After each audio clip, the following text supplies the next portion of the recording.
Hoje é dia da nossa análise do episódio 3 de Duna, a Profecia, série prequel dos filmes estrelados por Timothée Chalamet.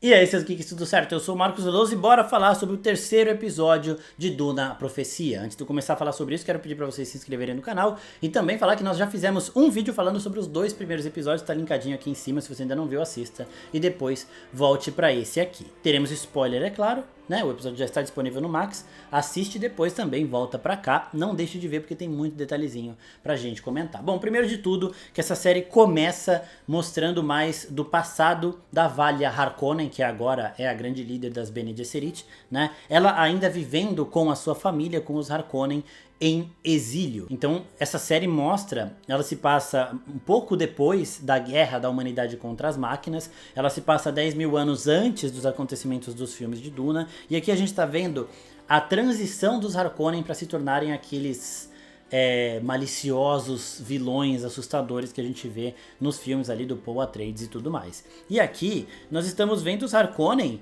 ainda como as vítimas da situação. Sim, pode não parecer, mas eles já foram as vítimas da situação. E eles tiveram que viver em Lankivel, um planeta que não tem muito pra onde você correr, não tem solo pra você plantar, não tem muita coisa. É um planeta congelado que você tem que sobreviver fugindo do frio, cheio de roupa, e você tem poucos recursos ali de alimento, mantimento e tudo mais. Então eles foram exilados em um dos piores lugares possíveis para se viver, porque eles foram considerados covardes e traidores da guerra contra as máquinas.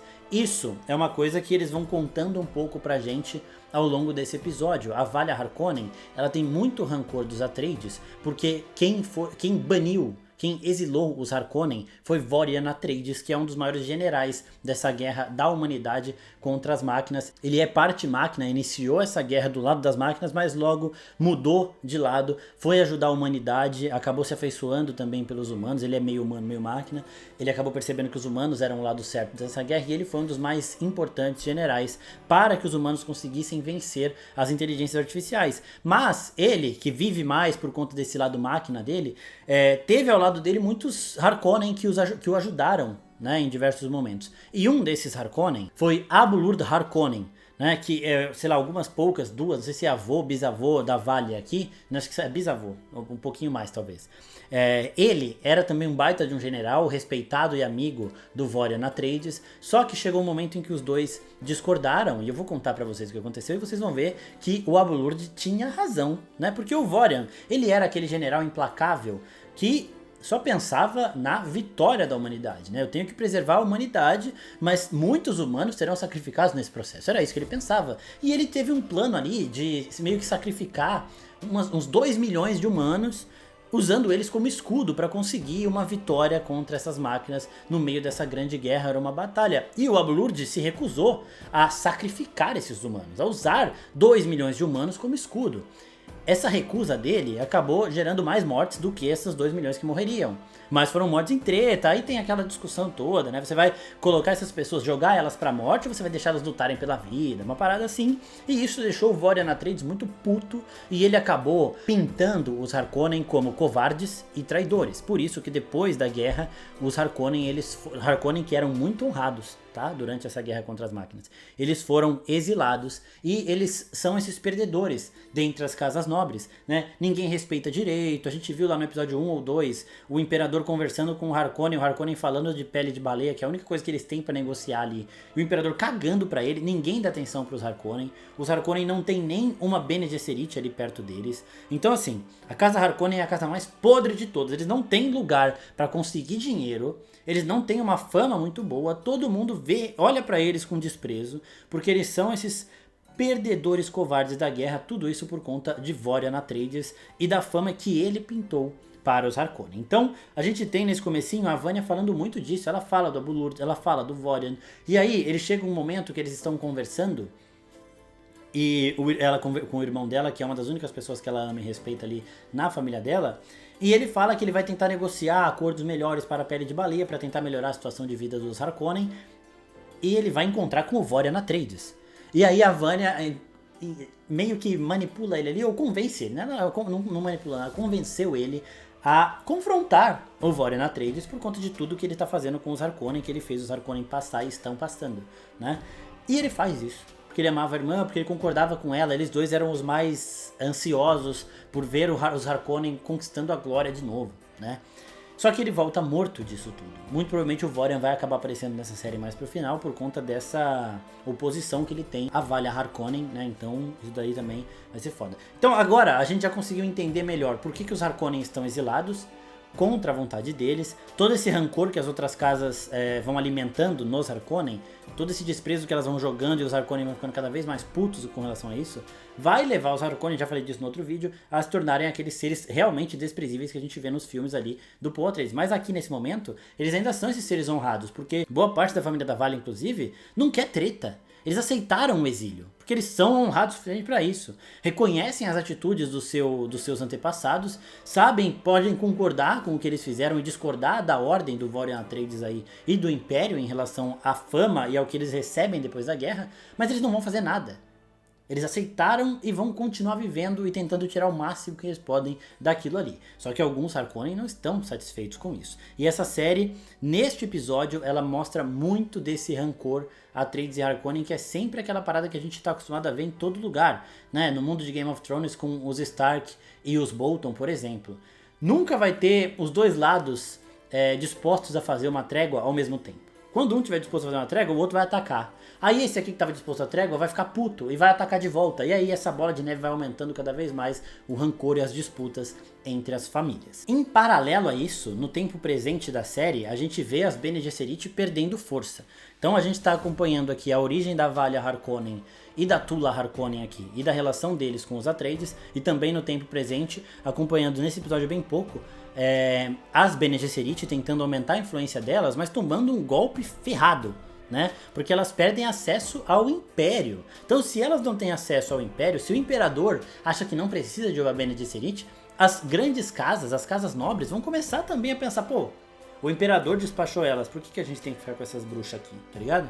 Então elas que antes eram esse símbolo de respeito e de grandeza, ter uma Bene Gesserit junto ajuda a gente a ser mais forte e mais imponente na hora de negociações e tudo mais, agora elas vão perdendo um pouco dessa influência, né? E a gente também descobre alguns segredos da organização, daqui a pouco eu falo sobre isso. E aqui, no final do episódio, nós temos a Valia Harkonnen voltando para a casa Harkonnen, voltando para Lankivel para falar com os seus parentes ali, inclusive aquele velhinho lá, se vocês não conheceram também falando de Game of Thrones, é o Robert Baratheon, o mesmo ator, né?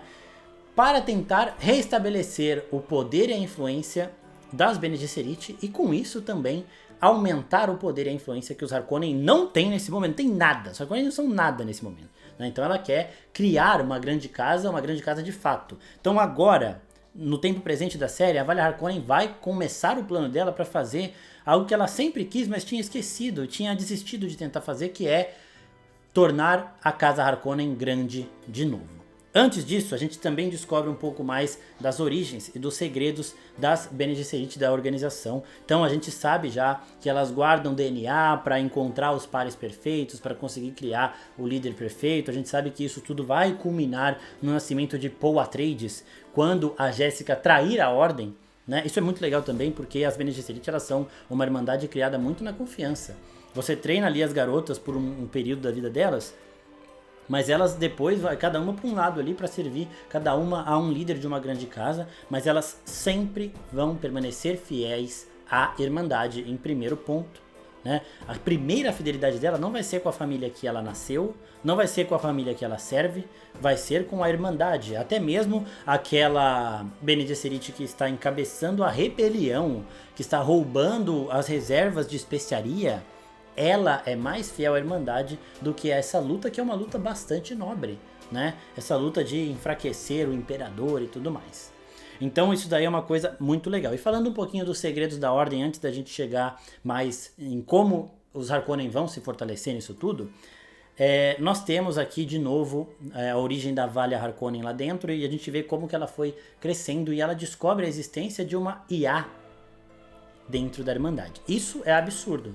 Tá? Porque mesmo na Irmandade, quando o pessoal tá passando nos corredores, a gente vê um grupo de Bene Gesserits ali, das aprendizes, das acólitas, lendo uma espécie de Bíblia. E uma das passagens dessa Bíblia que eles estão lendo é exatamente, a que aparece pra gente, é exatamente: não criarás máquinas que tentem simular a humanidade ou fazer o que os humanos fazem. Porque eles já fizeram isso, as IAs já se rebelaram contra a humanidade e quase acabaram com a humanidade. Os humanos quase foram extintos nessa guerra que eles venceram muito graças à influência dos Harkonnen e ao comando dos Atreides ali, né? Mas eles não querem cometer esse erro de novo, então qualquer tecnologia de inteligência artificial é extremamente proibida. Só que as próprias Bene Gesserit, que leem isso, que doutrinam isso, que espalham essa crença para o mundo todo, para o universo todo, uma crença que todo mundo compartilha, porque todo mundo viu a extinção de perto e não querem passar por isso de novo, elas têm em segredo, pouquíssimas, raras são as que sabem disso, uma inteligência artificial que serve para armazenar toda esse material genético, esses DNAs, para fazer esses estudos nos corpos das pessoas, e que aqui também está servindo para tentar ressuscitar a Layla. Temos um ponto interessante. A Layla, garotinha que passou ali por aquela experiência de visitar os antepassados. Isso é uma coisa que eu esqueci de falar no vídeo lá da semana passada, no vídeo dos episódios 1 e 2, vou falar agora, né? Este líquido que ela coloca no olho é diferente do líquido que a Jessica bebe em Duna, nos filmes de Duna, e que o Paul bebe também. O que o Paul e a Jessica bebem, eles trazem conhecimentos para a Jéssica, né, de todas as mulheres que vieram antes dela, e pro Paul de todo mundo que veio antes dele, né, os homens e tudo mais, de toda a história.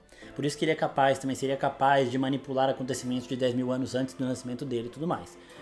Este aqui é uma versão ainda menor, só lhe dá acesso a memórias, a conhecimento de pessoas que vieram antes de você na sua linhagem, dos seus próprios antepassados, né? Então ela vai ver a mãe dela, a avó dela, a bisavó dela, as mulheres da família dela, tá? Essa é a diferença. No futuro é toda mulher, tá? Então isso daí é que muda, são líquidos diferentes, para entender melhor como que essas situações também vão evoluindo ao longo desses milênios que se passam. São 10 mil anos de diferença entre a série que tá aqui no comecinho da humanidade se reestruturando, com os filmes que já estão lá no surgimento do Lisan Al-Gaib, e também de todos esses outros nomes que o Paul Atreides vai conquistando ao longo do tempo, inclusive um novo nome que também já foi dado para ele aqui na série, o Tirano Arafel, aquele tirano que chegará para acabar de vez com as Bene Gesserit. Então, uma coisa interessante em relação a Layla é que ela revisitou as antepassadas dela e tudo mais, só que a Tula Harkonnen está tentando reviver essa garota, fazendo algo que é completamente contra qualquer tipo de regra. Por quê? Porque primeiro que não deveria existir IA, e ela está usando uma IA para isso. Segundo que a própria IA tem as suas ordens para não fazer isso, a IA mesma fala, eu não posso fazer isso. E ela fala, você vai fazer essa porra. E terceiro, que ela revisitou antepassados, e antepassados dela podem assumir o corpo dela. Ou seja, quando ela voltar, pode não ser a jovenzinha Layla que ama a Tula Harkonnen ali e que quer servir à ordem das Bene Gesserit. Pode ser a Dorotheia que é a avó desta garota, que era a principal opositora da Valha Harkonnen dentro da Irmandade. Então ela odeia as duas Harkonnen, muito, né? Tanto que no momento ali que a Layla tá passando pelo experimento, a Dorotheia assume e fala, Harkonnen, eu vou pegar vocês, não sei o que lá. A Tula ignorou completamente tudo isso, está tentando reviver a garota por conta da relação que elas têm de mãe e filha, aí, não geneticamente, biologicamente falando, mas de criação, né? E vai acabar, obviamente, dando merda, né? Quem vai voltar vai ser a Dorotheia, tô cravando aqui, porque tem que dar merda e porque isso também nos dá uma nova visão em relação à profecia, que eu nos vídeos do episódio 1 e 2 tinha cravado que estavam falando do Desmond Hart, porque ele realmente morreu, ele realmente é uma pessoa cheia de cicatrizes, formada na guerra e que voltou da especiaria porque ele foi meio que revivido por um Shar-Lud, que são essas divindades de Arrakis, e Arrakis é o planeta das especiarias e tudo mais, mas aqui nós temos outra pessoa que pode se encaixar nessa profecia. A chave do acerto de contas é quem nasceu duas vezes, uma em sangue, outra em especiaria. Um fantasma coberto de cicatrizes, uma arma da guerra e um caminho muito curto. O Desmond, ele tem tudo que bate com toda essa descrição. Tudo, eu já falei disso no vídeo dos episódios 1 e 2. Mas nós temos a Layla Dorotheia também batendo muito com isso, porque se a Dorotheia assumir o corpo da Layla e ela retornar, ela terá nascido em sangue e em especiaria, porque a Tula tá usando o melange, que é a especiaria, para reviver a garota. Então ela teria já revivido, então 2 vidas, uma em sangue e outra em especiaria. Aqui já bateu. Fantasma coberto de cicatrizes. Ela é mais fantasma do que o Desmond Hart, porque o Desmond Hart é ele mesmo. Ele morreu, ele renasceu, ele tá no controle do corpo dele e tudo mais. Ela não. Ela estará, em essência, em alma, dentro de um corpo que não é dela. Então é mais fantasma ainda, porque você não vai estar vendo a Dorotheia, você está vendo a Layla ali, né? Um fantasma coberto de cicatrizes. Ela tem todas as cicatrizes possíveis da vida, por isso que ela guarda esse rancor contra as Harkonnen. Uma arma da guerra e um caminho muito curto. As Bene Gesserit, elas são armas da guerra. E elas encurtam caminhos também. O Desmond Hart é essa arma da guerra mais... A descrição da profecia ainda bate muito mais com ele, tá? Eu acredito que pode se referir aos dois, mas ainda bate muito mais com ele. Mas a Dorotheia, a Layla, se ela voltar no corpo da neta dela, realmente faz muito sentido que ela seja um início também de caos dentro da organização. A gente sabe que as Bene Gesserit vão passar por isso, vão conseguir recuperar sua influência, porque a gente vê como elas são poderosas 10 mil anos no futuro, né? Ali no surgimento do Paul Atreides. Ali é que elas vão perder toda a sua influência. Aquele que é o tirano Arafel é o Paul Atreides, ele que vai acabar com a ordem. Então, tanto o Desmond Hart quanto a Dorotheia, eles são aquelas pedras no sapato, mas não serão o suficiente para trazer o fim dessa organização. Então, basicamente, esse episódio nos mostra muito mais dessa relação conturbada dos Harkonnen com os Atreides, inclusive com a Tula Harkonnen chacinando uma porrada de Atreides ali. Ela mata quase todo mundo, só deixou vivo o molequinho que é o Oscar Tully que a gente vê em House of the Dragon, aquele menininho que bota o Daemon no lugar dele ali e que mostra um poder diplomático absurdo, que eu comentei muito também nos vídeos de análise de House of the Dragon. Ele está de volta aqui como um Atreidezinho. Este garoto, a Tula não teve coragem de matar lá no flashback dos Harkonnen. Ele ficou vivo, ele é um Atreides e muito provavelmente ele é o pai do Atreides, mestre de espadas que está ali no Império investigando, infiltrado por ordem daquela rebelião que eu falei também nos outros vídeos, né? Então, muito provavelmente, este Atreides aqui e o garotinho Atreides que a Tula deixou vivo, eles ainda vão também se encontrar com as Harkonnen, com as irmãs Harkonnen, Tula e Valia Harkonnen. Eu quero muito ver isso e eu gostei demais de ver como esse rancor passa, né? Toda essa tensão da gente ver a Tula ali escondendo o nome dela, depois a gente vai descobrir que o namorado dela é um Atreides e depois a gente vai entender todos os planos dela, a construção disso, de como o veneno trabalha no corpo humano e num corpo vivo, de qualquer ser vivo, né? Ela usa no cavalo também, de como ela sabe manipular tudo isso. Eu achei muito legal a forma que eles construíram essa parte da chacina dos Atreides aqui. E tô gostando muito de ver o outro lado da moeda, né? É claro que os Harkonnen vão se tornar, assim, aquela família que a gente tem que odiar, porque não tem como não odiar, mas no momento eles não são, né? Aqui a gente pode vê-los como vítimas que começam a contra-atacar na base do ódio que eles estavam armazenando neles ali. Eles estão recebendo esse ódio injusto e agora vão começar a fazer jus.